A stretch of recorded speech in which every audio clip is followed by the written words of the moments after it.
ریا کی وجہ سے رونا، ریا کی وجہ سے آنسو، یہ دکھلاوے کے آنسو کہتے ہیں، ان کو مگرمچھ کے آنسو کہا جاتا ہے، کروکوڈائل ٹیئرز۔ اس کی دلیل قرآن کریم سے سنیے۔ جب یوسف علیہ السلام کے بھائیوں نے حضرت یوسف علیہ السلام کو کنویں میں ڈالا، مگر ڈالنے کے بعد کام کیا کیا؟ وَجَاءُوا أَبَاهُمْ عِشَاءً يَبْكُونَ، وہ عشاء کے وقت باپ کے پاس روتے ہوئے آئے۔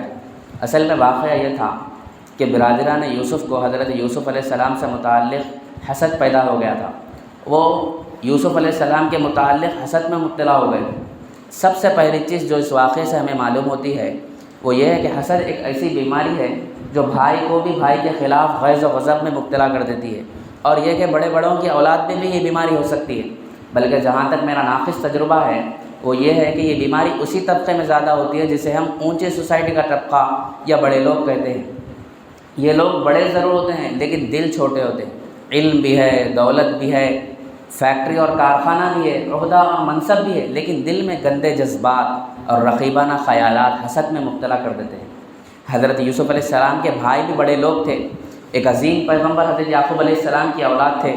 لیکن جب دیکھا کہ ہمارے ابا کو اپنی تمام اولاد میں سب سے زیادہ پیار یوسف سے ہے تو وہ حسد میں مبتلا ہو گئے۔ حالانکہ یہ فطری بات ہے کہ والدین کو اپنی اولاد میں سے کسی ایک سے زیادہ محبت ہو جاتی ہے، لیکن یہ تو جائز نہیں ہے کہ والدین اپنی اولاد میں ناانصافی اور ظلم کریں، کسی ایک کو اچھا کھانا دے اور دوسرے کو بچا کچا اور ہلکا کھانا دیں، کسی ایک کو اچھا لباس اور دوسرے کو گھٹیا لباس دے۔ لیکن جہاں تک قلبی محبت کا تعلق ہے تو وہ کسی ایک سے زیادہ ہو سکتی ہے، اس لیے کہ دل پر کسی انسان کا اختیار نہیں۔ حضور صلی اللہ علیہ وسلم کو سیدہ عائشہ صدیقہ رضی اللہ عنہا کے ساتھ باقی ازواج مطہرات سے زیادہ محبت تھی، لیکن اس کے باوجود باری کے اعتبار سے، نان نفقے کے اعتبار سے سب کے ساتھ برابری کا سلوک فرماتے تھے۔ اسی بارے میں ایک موقع پر نبی صلی اللہ علیہ وسلم نے ارشاد فرمایا، اے اللہ، جو میرے اختیار میں ہے اسی کے مطابق میں اپنی تمام بیویوں میں عدل کے ساتھ تقسیم کرتا ہوں، اور جو میرے اختیار میں نہیں ہے اس پر میرا مواخذہ نہ کرنا۔ الغرض برادران یوسف نے بغض و حسد کی بنا پر آپس میں جو مشورہ کیا تھا اس کو قرآن کریم نے اس طرح ذکر فرمایا، اذ قالوا لیوسف واخوہ احب الی ابینا منا ونحن عصبہ، جب وہ کہنے لگے کہ البتہ یوسف اور اس کا بھائی بنیامین ہمارے باپ کو ہم سے زیادہ پیارا ہے، اور ہم ان سے زیادہ طاقتور ہیں، ان سے زیادہ قوت والے ہیں، ان سے زیادہ طاقت والے ہیں۔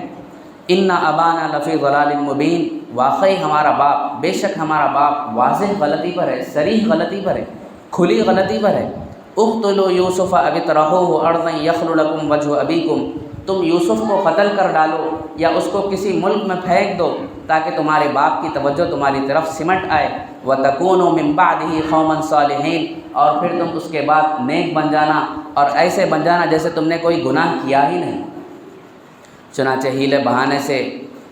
حضرت یوسف علیہ السلام کو اپنے ساتھ جنگل میں لے گئے اور وہاں جا کر ایک خشک کنویں میں انہیں ڈال دیا، اور شام کو واپسی میں ان کی قمیص کو کسی جانور کے خون میں تر کر لیا، اور انتہائی مکاری کے ساتھ آنسو بہاتے ہوئے حضرت یعقوب علیہ السلام کے پاس آیا اور کہنے لگے، یا ابانا انا ذهبنا نستبق وترکنا یوسف عند متاعنا فاکلہ الذئب، اے ہمارے باپ، ہم سب تو آپس میں دوڑنے میں لگ گئے تھے، ہم نے یوسف کو اپنے سامان کے پاس چھوڑ دیا تو بھیڑیا اس کو کھا گیا۔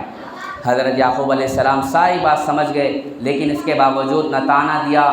نہ بحث کی، نہ نفرت و حقارت کا اظہار کیا، بس صرف اتنا کہنے پر اکتفا کیا، بل سولت لکم انفسکم امرا، ہرگز ایسا نہیں ہے، بلکہ تمہارے اپنے نفسوں نے، تمہارے اپنے دل نے ایک بات بنا لی ہے، فصبر جمیل، اب میرے لیے صبر ہی بہتر ہے۔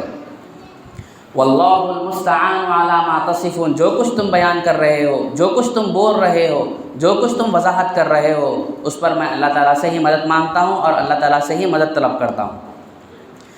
بہرحال برادران یوسف کا حضرت یعقوب علیہ السلام کے سامنے رونا یہ جھوٹ موٹ کا رونا تھا، یہ دکھاوے